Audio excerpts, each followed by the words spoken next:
Welcome back. Hope you're okay. Hope you're enjoying today. We're going to address now diversity, equity and inclusion. They are the key pillars of building a strong, innovative and sustainable industry. And joining me for this discussion, Rabab Rizvi, who's joining us remotely. Rabab, very good afternoon to you. Thanks for joining us. Talent Acquisition Manager at Speedy Hire. And we're joined once again by the ESG Manager, Angela Hughes, who are going to be sharing strategies for fostering inclusion. Good to see you both. Angela, let's start with you. Let's start then with the gender gap that still exists in construction. Why do you think that this particular issue has been what can only be described as a persistent issue? And what are the key issues that are stopping women entering and thriving in this particular industry? Unfortunately, construction in this day and age is still viewed as a typical male-dominated field. Whether that's rightly or wrongly, that's the perception that sits out there in the wider arena. There's misconceptions about the physical demands of the roles as well. But technology, the way we tackle moving things, building things, it's changed. We've got infrastructure, we've got machines there to help us. But again, there's still that misconception that it's a physically demanding role. So it can put women off from looking at doing any of the roles that are associated typically within the construction. From an early age, unfortunately at school, there are still gender biases. Girls, and I can certainly say this was the case when I was in school, signposted to the softer roles, so the tourism, the hospitality, the beauty, the retail, things that don't require us to be physically assertive or to think about maths and science and those things like that, that will lead into engineering roles and the great ones that we have. So unfortunately, that is there from an early age that you've then on a constant back foot and you're trying to unpick. The lack of representation of females within the industry as well can then hinder that. If you don't see somebody who looks like you don't feel that you're going to be welcomed in that type of business or within that company. Again, it's a misconception, but representation is vital in trying to advance any type of diversity that any of our businesses are trying and striving to achieve. The male industry that we work in, rightly or wrongly, is still often criticised for not being an inclusive culture. There is that constant fear of harassment, bullying, banter, anything that can make somebody feel psychologically or physically unsafe. So those concerns and those misconceptions are unfortunately still within the industry. And they are the issues that, myself, Rabab, and anybody who's in these types of roles are trying to overcome on a daily basis so that we are attracting a more diverse population. And there are so many, I guess, more subtle gender stereotypes we see in life. I can pick out a really silly one, but in lots of homes, when it comes to cooking on a barbecue, it's always the man goes out to do the fiery thing, but it's essentially just a cooker sat outside. But how much of the resistance in terms of more women entering the construction industry is coming from men perhaps still thinking that this is our domain because for so many years, centuries, this has been our kind of area. This is what we as men do. The resistance is there. I think we're seeing it less, but it is still there. And it is a barrier that a woman has to overcome, that a male colleague coming into any industry like this doesn't have to overcome. So already you feel like you've got to be in a position where you're elevating yourself to prove that you can be in that room and you can be doing the same role as a man. And I don't think it's coming from a place of men don't want women here. It's a lot of it is, men are brought up to be the protector, the nurture, the stronger one of the sexes. So you're dealing with a lot of biases that they've had to encounter in their youth and in their early careers as well. So I don't think it's always intentional. It's sometimes just the way we are programmed. Our brain operates in such a way. So there is work, I think, for everybody to look at those conceptions and the bias there. And Rabab, picking up on your perspective, particularly when it comes to race and ethnicity within construction, what are you seeing as the biggest challenges in so much of these two areas? I think just to echo what Angela's just said, I think it's making sure that we've got the right adverts out, making sure that we're coming across as an employer of choice for women, but also for, diverse backgrounds. They can come and work at Speedy. There's a role for everybody, and just removing that sort of bias from the recruitment process. So looking at starting from the beginning, a little bit like what, Angela's saying, about removing that sort of biased of women can't do this job or women can't do that. It's kind of educating the hiring managers, because we are a very sort of male orientated business. It's educating them, making sure that they understand, that, if a woman does apply, or somebody that applies from a diverse background, that, they are welcome, and they're more than, as long as they've got the skill set, able to do the role. And from a specifically race and ethnicity point of view, Rabab, what are the biggest challenges you are seeing at the moment within the construction industry? I think it's changed. I think we're on like a journey at the moment, and as long as we kind of get the branding out there and get the message out there clear, the challenges are always going to be the challenges. It's a very sort of, male white driven industry. If we get that message out and get our recruitment and talent pools correct, that can change. But the challenges are similar to, and echo into what Andrew's saying, similar to what females feel. And Angela, let's talk about Speedy's Hire's approach in terms of driving forward that change when it comes to closing that gender gap we talked about right at the start. What are the steps that Speedy Hire are taking? What are the kind of initiatives you're involved in to try and narrow that gap? Yeah, so I'm quite fortunate that I also am the chair of our gender affinity group. So I've had that position now for just over 18 months. So one of the first things I looked at was what frameworks are out there that we can align to, what's our strategy, what's our purpose, how are we going to achieve this? And because we're a supporter of the United Nations Global Compact, we were able to sign up to a programme called the Women's Empowerment Principles. This provides 6 very high-level holistic themes that any company can then do an assessment on. But the main basis of this is to advance gender equality within the workplace, but also to empower women, and also to help women to understand where they can find that allyship within the male workforce as well. So we took an initial assessment, and our first score was 17%, which I was a bit, I thought we were more advanced than that. But actually, it was a bit more comforting when you dig into the details to realise, actually, we were sitting in a third of everybody who starts this programme. So following the assessment, we did an action plan based upon our scores and where our gaps were. That's helped us to put some small wins into place, and we've driven our results from being 17% last September to 61% this September. And what we've looked at, again, very high level, but I've worked closely with Rabab, we're looking at inclusive recruitment, using neutral language in all of our adverts. We're looking at the health and safety requirements of women in terms of their hygiene, PPE, our family policies, looking at how we can be more flexible in our employment choices. So we advertise that we are flexible, and that we will, talk to us. If you want a 5-hour role, talk to us, we'll see what we can do. Because childcare is so expensive in this country, and we are still in a position where women are the main carers for children, so they have that school run, drop off, everything else. And if we can work with somebody who's in that position and give them a 5-hour role, why wouldn't we? So we're looking at that. We've been early adopters of legislation that's not yet come in around neonatal care. The changes that came into the flexible working bill, we adopted a year before they became law. We are really open to having those conversations about how can we work with you to find the role that suits you and the hours that suit you. We've looked at our unconscious bias training. We've rolled new parts of that out. We've rewritten our DEI training to make that more relevant. Obviously, the recent changes in legislation around sexual harassment and the Workers' Protection Bill, we were already looking at that nearly 2 years ago, and that comes back to the part I said before about horizon scanning, trying to keep ahead of what's coming down the pipeline, where do we need to change.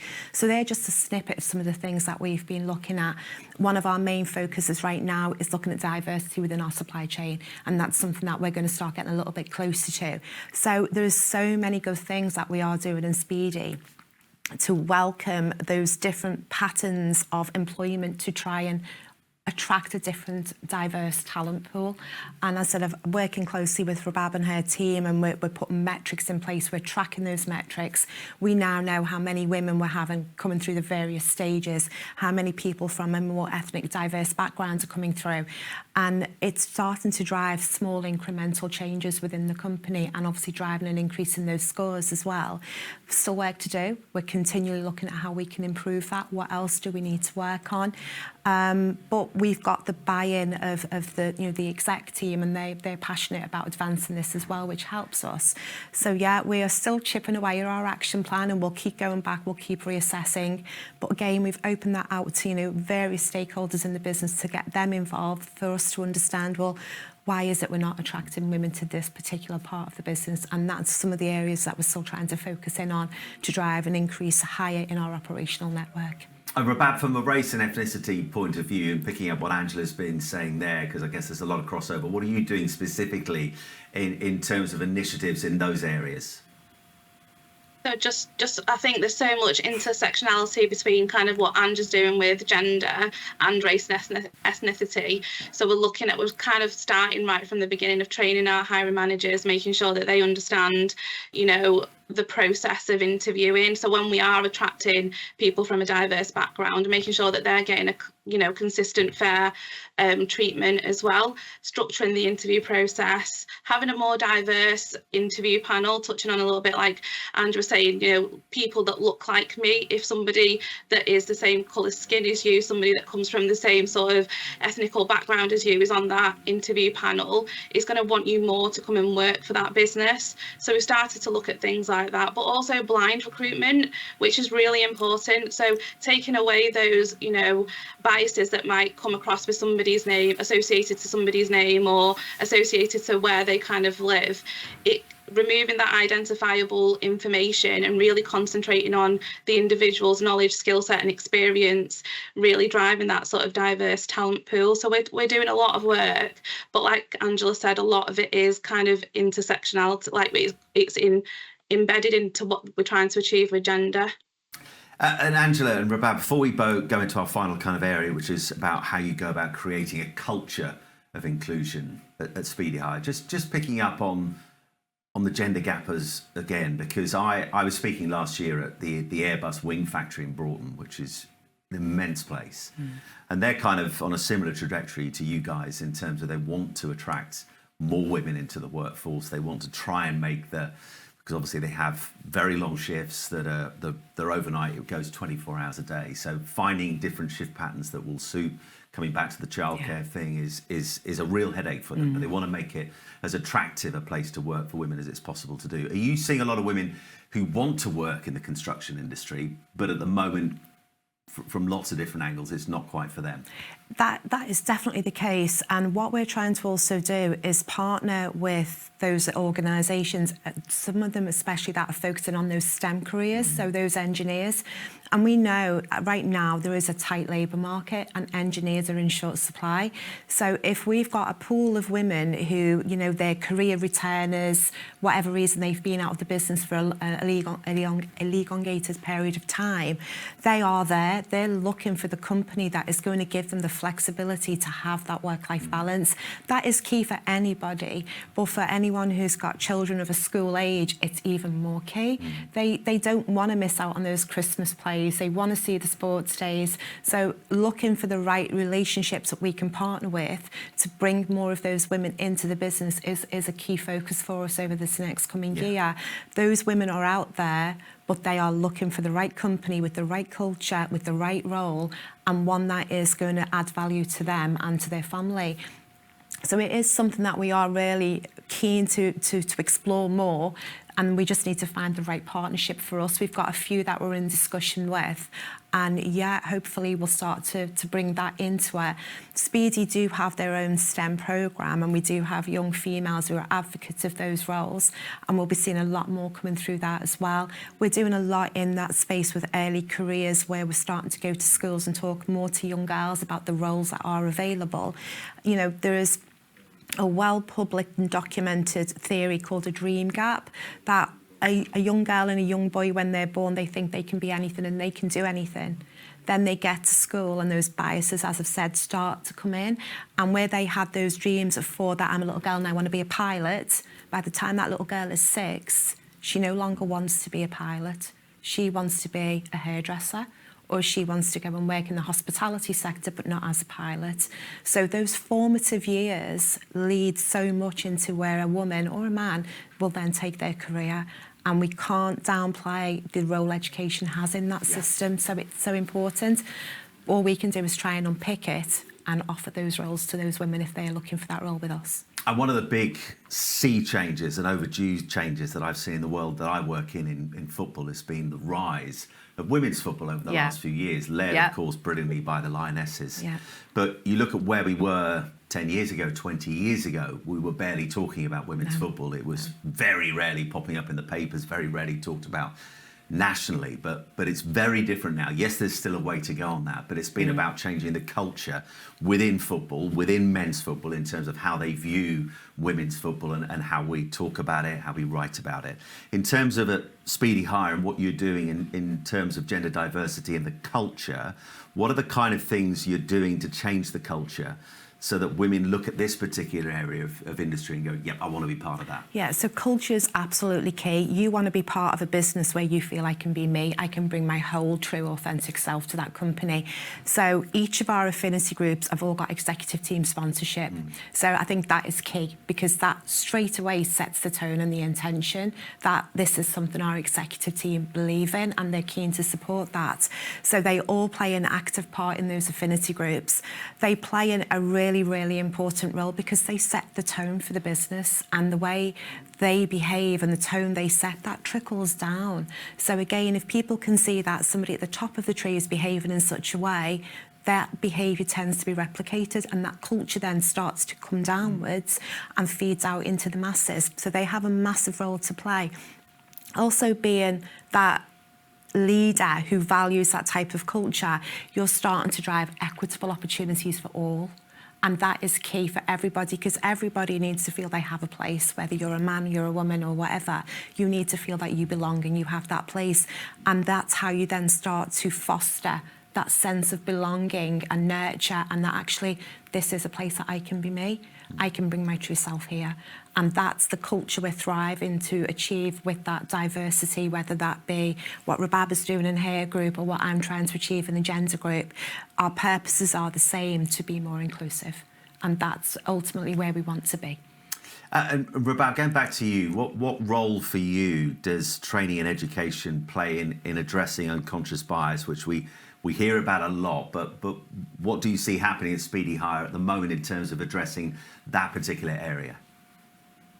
I think just education with our whole business, like culture and everything that we're trying to achieve, is driven through our people. If we give our people the tools and the education that they need to drive that change in the culture, that will just speak for itself. You know, I want to see somebody, I want to be represented in the business. I think, yeah. And Angela, just coming back to what you were talking about, because I think this is something that I've often asked, not face to face, but in terms of when I've looked at the industry that I work in terms of life in front of camera, in terms of making it, you know, a fairer place in terms of gender, in terms of opportunities for men and women, from people of different race and ethnic backgrounds.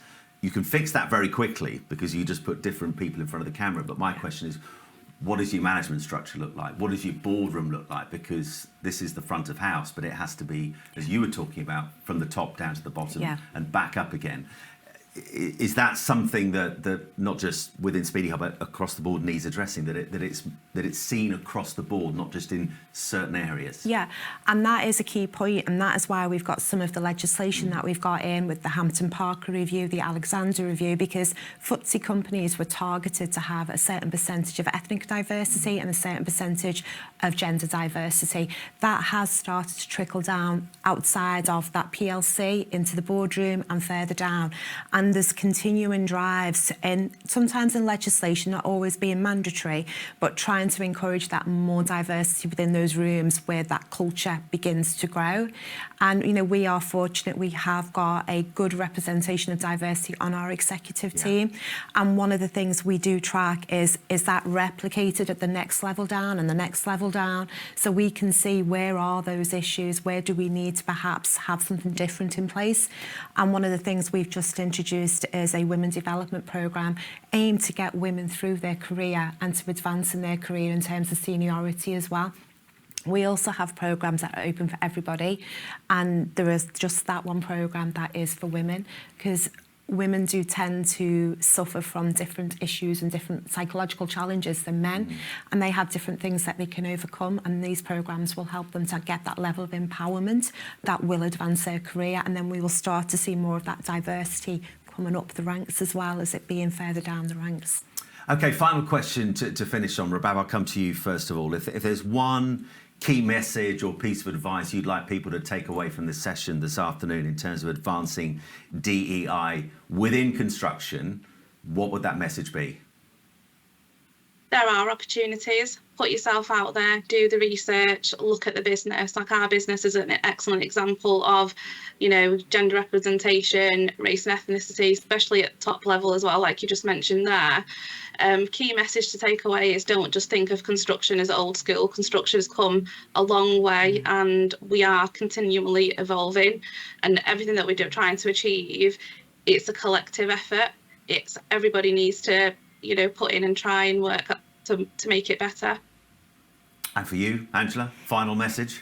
Don't allow your unconscious bias to drive your actions. Be open to new things, be willing to try new things. That's how we're going to change. That's how we're going to advance that whole diversity and close the gap, whichever gap we're looking at. And that's for everybody. That is for everyone. Just be open to change and be open to trying different ways of doing things.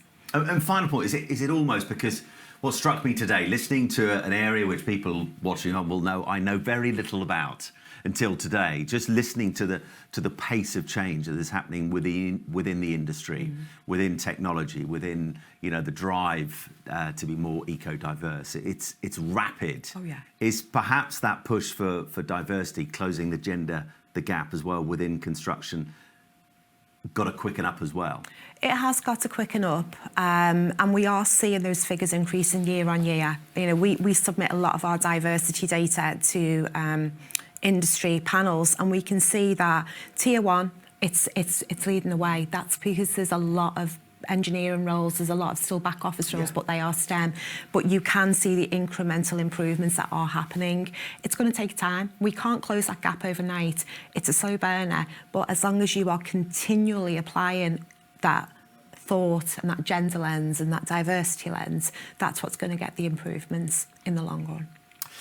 You've been brilliant. It's been absolutely fascinating. Angela Rabab, thank you so much for joining us this afternoon. It's been a really candid discussion, and fostering DEI takes intentional action, and it's inspiring to see Speedy Hire leading the way, as you have been hearing. Right next, after a short break, we'll be exploring maximising social value. Stay tuned to hear how Speedy Hire is setting the standard in this area.